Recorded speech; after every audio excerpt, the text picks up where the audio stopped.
What if I told you, you don't need to learn more to live more deeply? Not another book, not another technique, not another step to master. Just the opposite.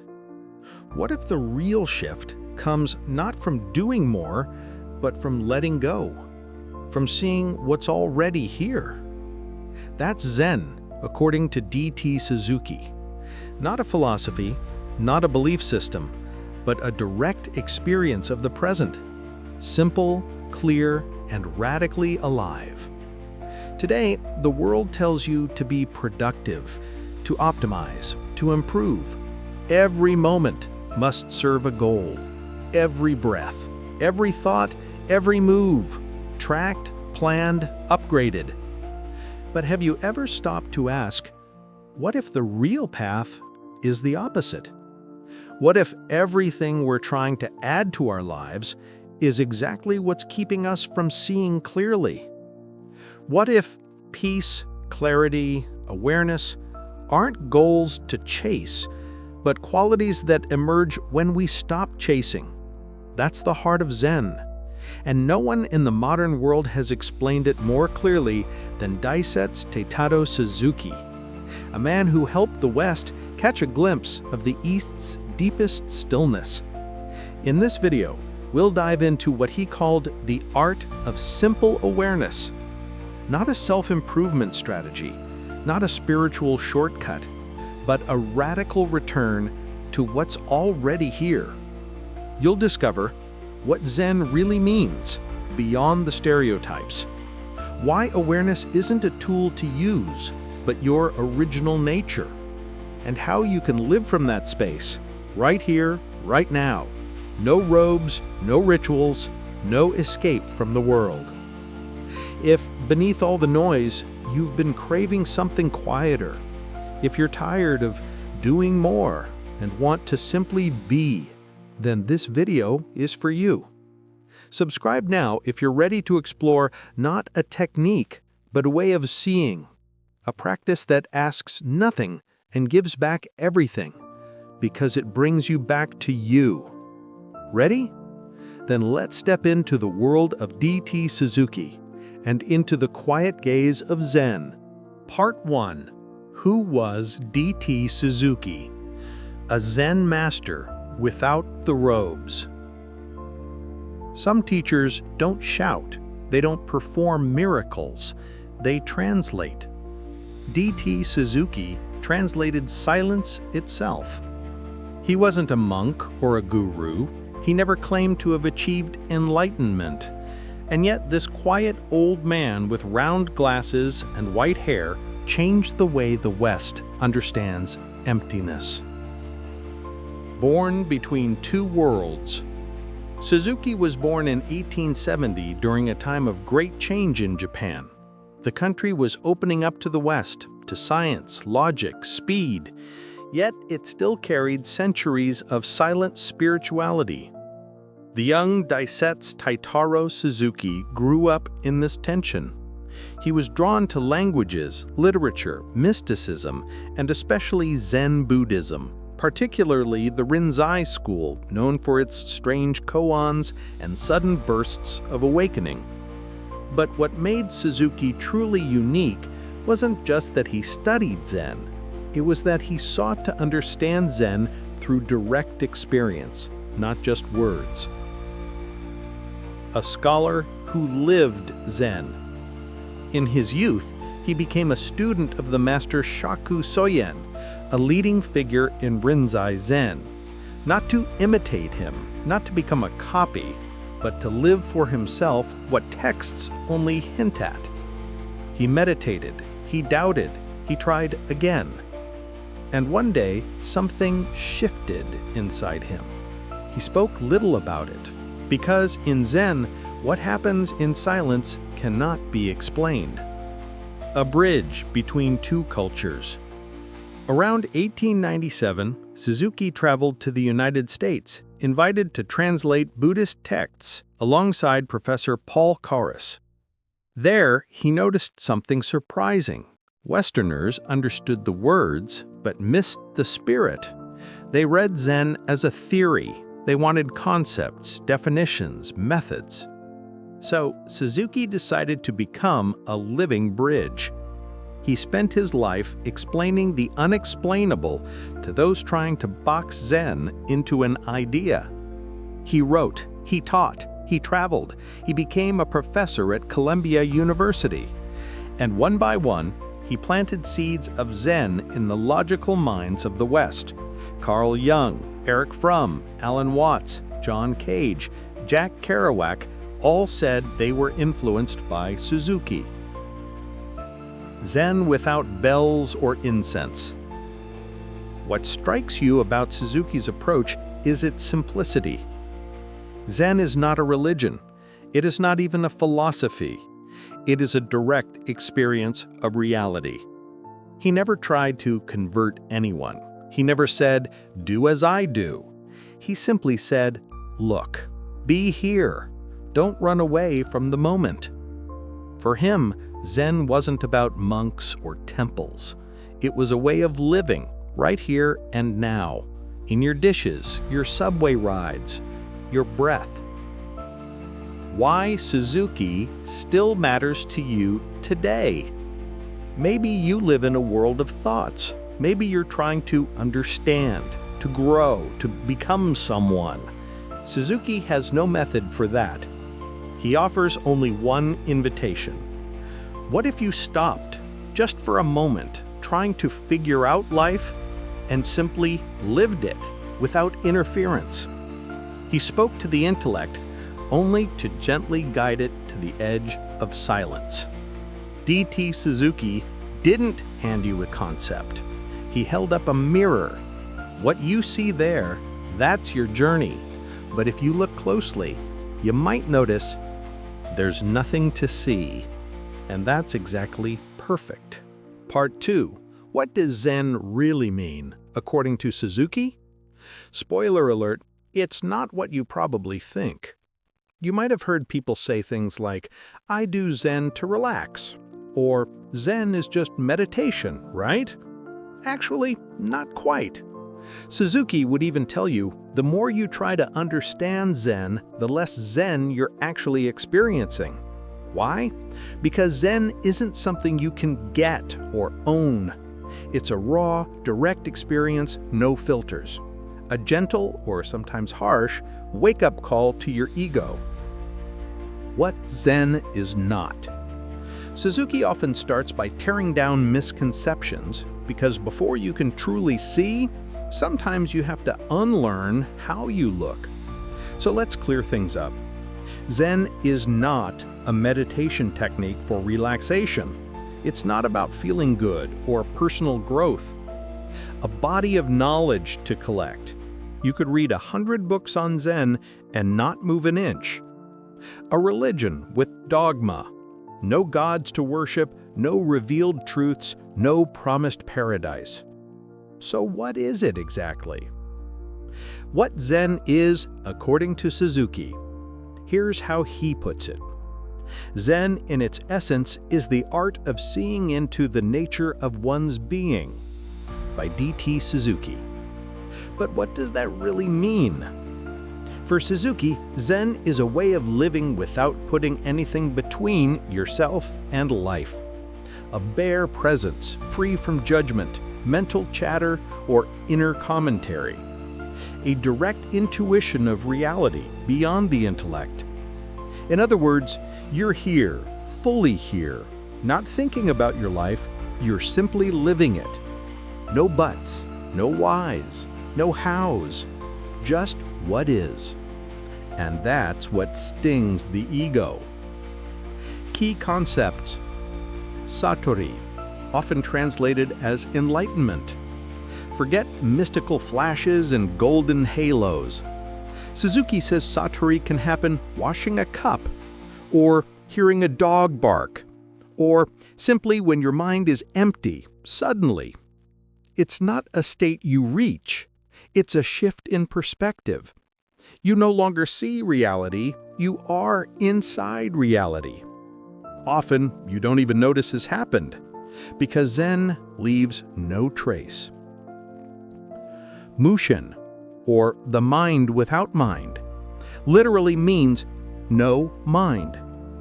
This is the state where there are no distracting thoughts, not because you forcibly stopped them, but because there's no one left to comment. You cut a vegetable, you just cut a vegetable. You breathe, you just breathe. You listen, you don't interpret, you just let it be. Mushin is the flow of the present moment, an empty mind, but not empty as absence, empty as open and ready. And that changes everything. Non-duality. The biggest illusion, Suzuki says, is to believe there's you and then the rest of the world. Zen invites you to see that this separation is a mental construct. There is no me living life. There is only life living itself. No need to analyze, classify, or judge. Zen is dropping the filter. And what you find behind that filter is not a concept. It's a vibrant silence. It's you without the you. Koan, or Zen story. A monk asked his master, "Master, what is Zen?" The master answered, "When you eat, eat. When you walk, walk." Simple, yes. Easy? No. Because most of us eat while scrolling our phones, walk while thinking of something else, talk while planning our next sentence. Zen is when the action is complete, present, whole, without escape. And that is revolutionary. The trap of wanting to be Zen. Want to be Zen? Want to live in full awareness? Want to realize yourself? Suzuki would smile gently and say, Zen begins when you stop wanting. Why? Because wanting creates a distance, a future, a tension. Zen is here, now, even before you ask the question. It's that gaze that comes before thought, that moment when you stop searching and finally see. What about you? So here's a question for you. When was the last time you were completely present? Not thinking about what you were doing, just being here. See, Zen doesn't invite you to change your life. It invites you to see it for the first time. Without filters, without commentary, without masks. And that presence is available right now. Zen isn't an answer. It's what remains when the question fades away. Part 3. The Art of Simple Awareness. Being truly present, effortlessly, without filters. You might think awareness just means paying attention, like when someone says, be more aware of what you're eating. Focus on your breath. Stay concentrated. But Zen awareness isn't like that. It's not about tightening up. It's not about staring fixedly at something.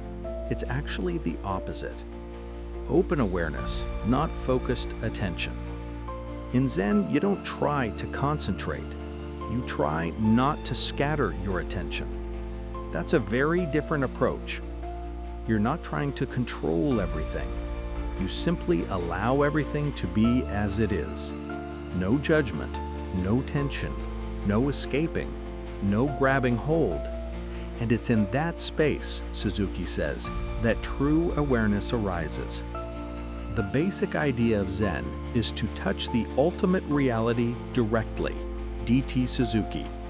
Not by thinking, not by analyzing, but by being directly present with what's happening.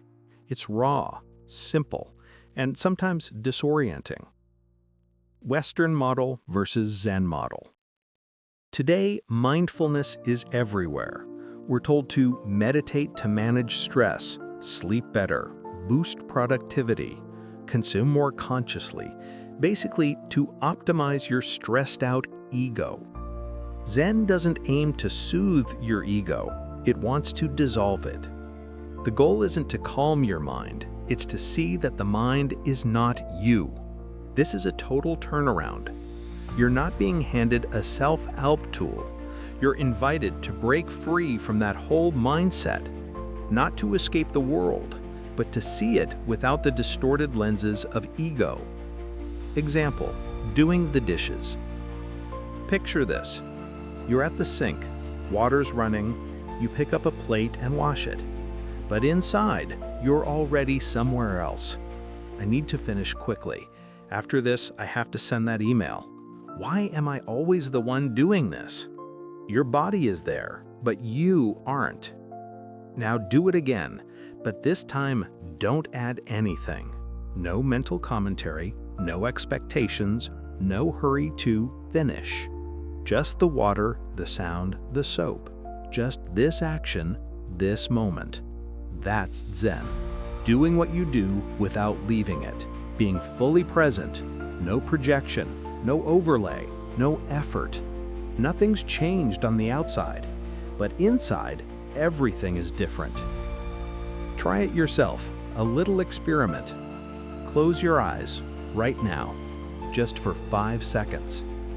Breathe. Feel your body. Listen to the sounds around you. No need to interpret, no need to try feeling anything. Just this moment as it is. See, nothing's missing. This is the heart of Zen, not some mystical state, not a monk's trick, just what's here when you're truly here. Zen is the ultimate fact of all philosophy and all religion, D.T. Suzuki. So, who am I in this state? A question that might pop up. If I'm not thinking, not commenting, am I still me? Yes, but a wider you, a you without the constant inner story. What you are beneath the mind, what remains when you no longer need to prove you exist. And this you is already here, now. It's never gone. Reminder, Zen is not a goal. Maybe this is the hardest part for us modern folks, stopping the urge to get there. Because every time you try to reach a state, you project yourself and miss the only place Zen can be found, right here.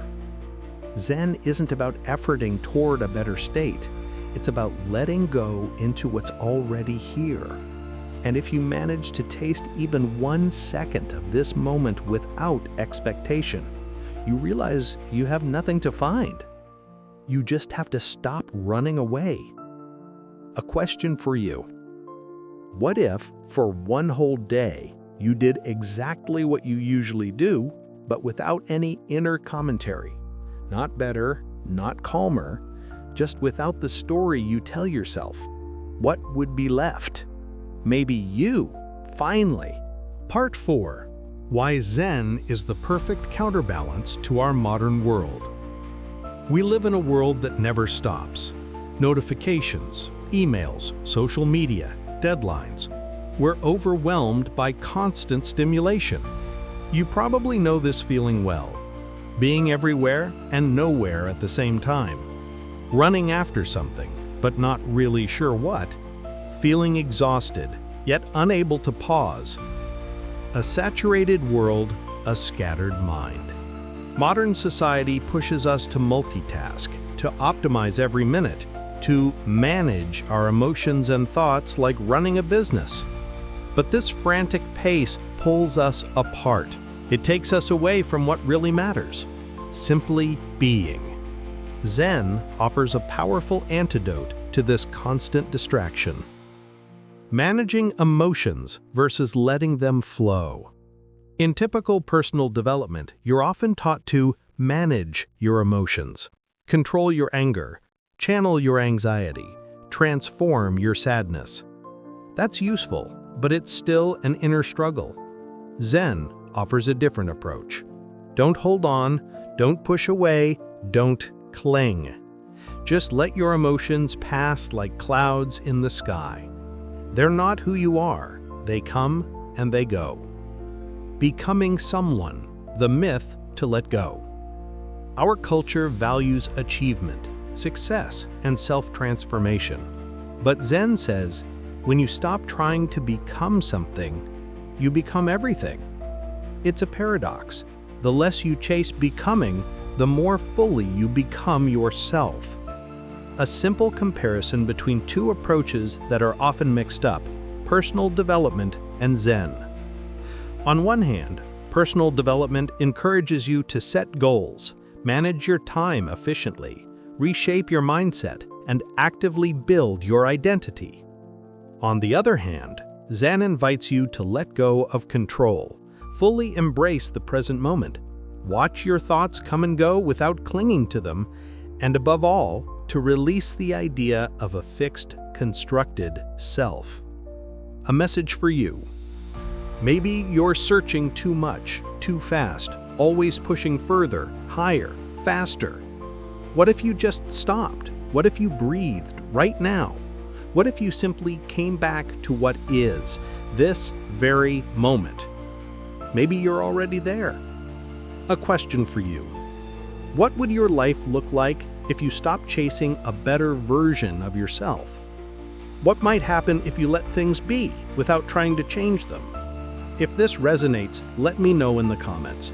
Share this video with someone who might need it. And if you want to keep exploring this path with me, subscribe and hit the bell so you don't miss anything.